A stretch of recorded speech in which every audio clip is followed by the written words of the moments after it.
தற்போதைய அண்மை செய்தியை பார்த்துக் கொண்டிருக்கிறோம்.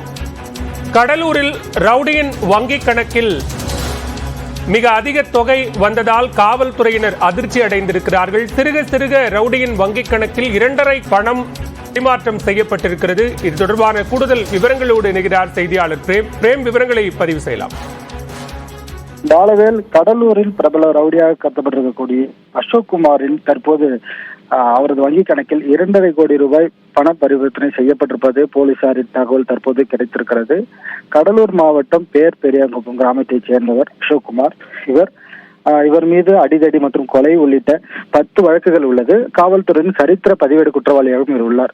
இவர் பண்ருட்டி அருகே உள்ள முத்தாண்டிக்குப்பம் கனரா வங்கியில் தற்போது சேமிப்பு கணக்கு வைத்துள்ளார். இந்த நிலையில் இந்த வங்கி கணக்குக்கு கடந்த ஜூலை மாதம் 2.5 கோடி ரூபாய் பணம் பரிவர்த்தனை நடைபெற்றிருக்கிறது. 2.5 கோடி ரூபாய் 10 லட்சம்